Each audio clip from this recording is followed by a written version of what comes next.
Hai guys, Assalamualaikum. Apa khabar semua? Berjumpa lagi kita di dalam Bro Zul Channel guys. Apa khabar anda orang Indonesia, orang Malaysia, orang Brunei, orang Singapura ataupun di seluruh Asia Tenggara ataupun di seluruh dunia? Apa khabar anda semua? Saya doakan semoga anda sentiasa sehat, sentiasa dalam rahmat Allah, sentiasa dalam lindungan Allah dan sentiasa diberkati oleh Allah Subhanahu Wa Taala. Itulah sebaik-baiknya rezeki yang Allah berikan kepada kita, iaitu kesihatan dan umur yang panjang. Okey guys, di kesempatan ini saya ingin mengucapkan selamat bulan Ramadan dan selamat berpuasa kepada anda semua yang Muslim di luar sana ataupun di seluruh dunia ini. Saya ucapkan selamat berpuasa kepada anda semua. Semoga anda sentiasa diberikan kesihatan yang baik dan dilimpahkan rezeki daripada Allah Subhanahu Wa Taala. Okey guys, hari ini saya nak mention satu lagi video daripada channel, iaitu Kilas Dunia. Jangan lupa ke channel Kilas Dunia, klik butang subscribe-nya dan klik butang loceng, tanda sokongan anda juga kepada Kilas Dunia. Tajuk yang kita mahu reaction hari ini iaitu katanya adalah pasang 1000 alasan. Apakah yang dimasukkan pasang 1000 alasan itu? Iaitu AS ngemis-ngemis ke Jokowi agar bisa masuk forum G20. Kita tahu di situ iaitu AS sudah di dalam sebahagian kumpulan G20. Kenapa dia masih lagi mahu mengemis-ngemis kepada Indonesia? Adakah disebabkan kerana dia mahu Ukraina bersama di dalam G20? Adakah ia mahu Indonesia mendengar kata-katanya supaya tidak membawa ataupun menjemput Rusia datang ke dalam persidangan G20 tersebut itu guys? So untuk kita mengatakannya dengan lebih lanjut lagi, tanpa basa-basi dan tanpa berlengah lagi, mari kita sama-sama tonton dan share bersama dengan Bro Zul. Mari.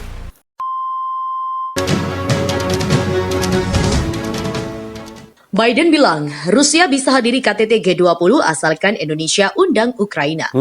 Kita nampak di situ guys. Bagaimana? Adakah anda setuju guys jika Ukraina dijemput hadir untuk persidangan G20 ini? Kerana kata Biden di situ, jika Rusia dijemput oleh Indonesia untuk hadir di dalam persidangan G20 itu, maka Ukraina harus juga hadir ataupun harus juga ada di dalam persidangan itu. Nampak sangat ya, ia sengaja untuk mengapi-apikan ataupun kita nampak sengaja AS untuk memberi kemarahan kepada Rusia di situ guys. Apa pendapat anda? Anda boleh komen di bawah ini guys. Okey, kita lanjut.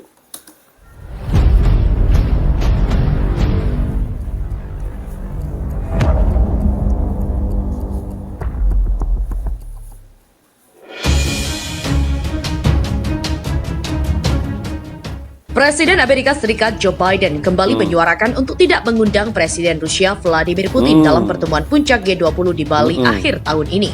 Namun jika Putin tetap hadir, Ukraina harus diundang. Itu yang saya maksudkan tadi ya. Dia memang tidak mahu iaitu Pak Putin hadir di dalam persidangan G20 itu. Jika betul Indonesia hendak juga menjemput ataupun membawa Rusia datang ke persidangan G20 itu, Ukraina harus hadir juga. Di situ kita nampak guys, betul-betul ia untuk memberi kemarahan kepada Rusia.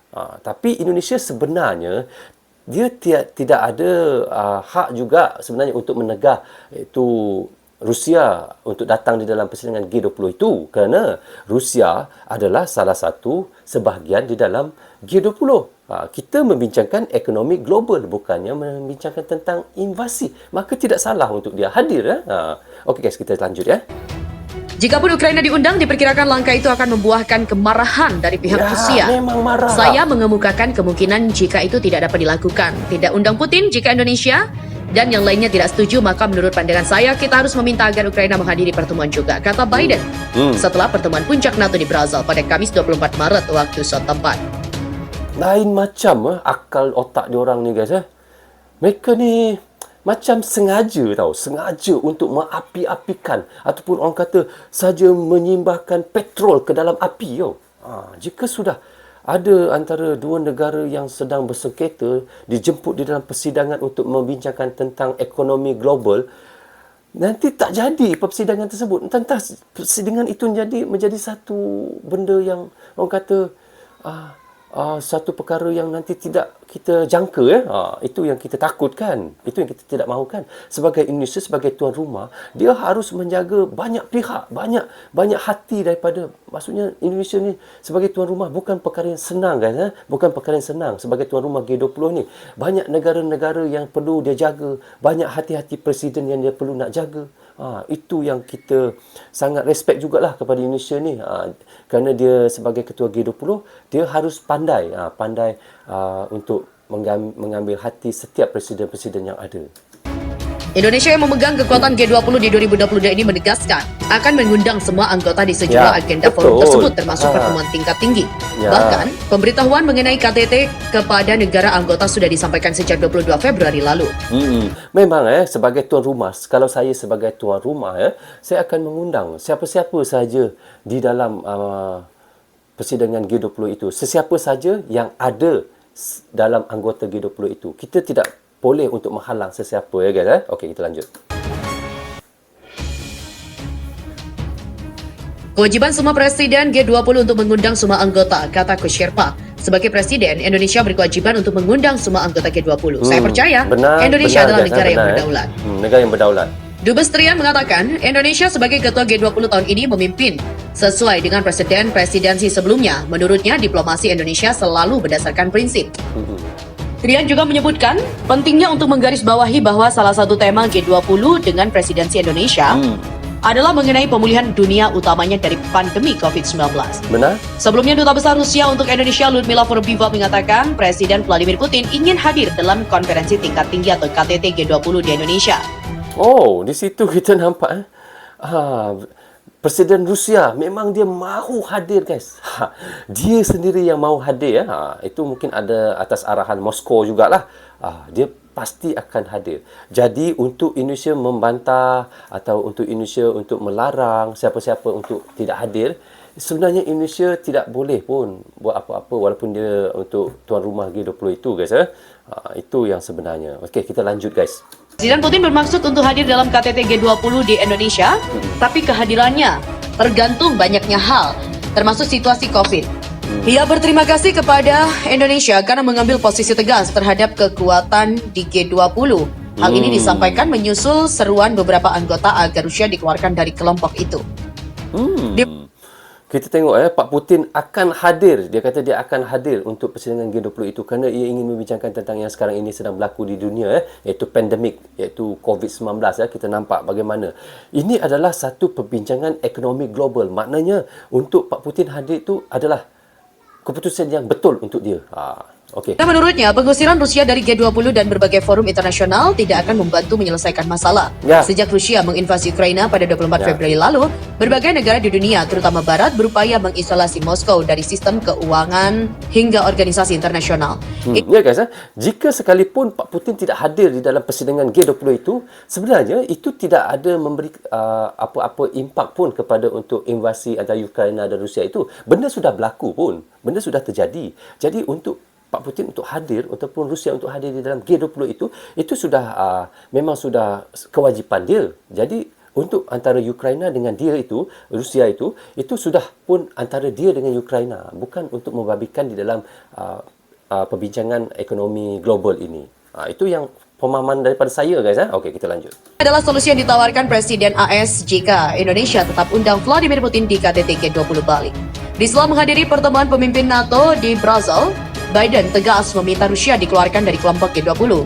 Meskipun demikian, Biden memberikan jalan keluar atau solusi jika Indonesia sebagai tuan rumah G20 atau negara lain bersikeras tetap mengizinkan Vladimir Putin beserta para delegasinya untuk hadir di Bali. Yakni Biden meminta para pemimpin Ukraina juga diizinkan mengikuti KTT G20 sebagai pengamat yang tujuannya agar bisa ikut berbicara dalam forum G20.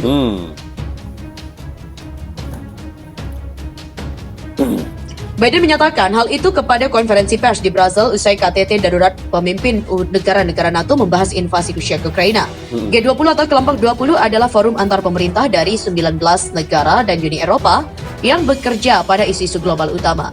Biden ini adalah perbincangan untuk 19 negara di seluruh dunia ini untuk perbincangan di dalam G20 ini. Itu yang dia dikatakan mengatakan dirinya mengangkat masalah itu dengan para pemimpin dunia lainnya. Presiden Indonesia Joko Widodo dan juga Presiden Rusia Vladimir Putin, pemerintah Indonesia juga menyatakan akan melaksanakan konferensi tingkat tinggi G20 secara netral dan tidak memihak, kata Kemlu Indonesia. So, okay guys, kita dah reaction tadi daripada channel iaitu Kilas Dunia. Katanya di sini pasang 1000 alasan. Pasang 1000 alasan guys. AS ngemis-ngemis ke Jokowi agar bisa masuk forum G20. Maksudnya di sini yang dia mengemis-ngemis tu adalah dia mahukan iaitu Ukraina untuk bersama-sama di dalam persidangan G20 itu. Kerana apa guys? Kerana dia kata jika Rusia menghadiri untuk persidangan KTT G20, maka Ukraina pun harus hadir. Di situ kita nampak bagaimana AS ataupun negara-negara barat mahu untuk mengapi-apikan untuk memberi kemarahan kepada Rusia apabila Ukraina hadir di dalam persidangan G20 itu. Tetapi kita tengok bagaimana Indonesia bertindak bijak guys.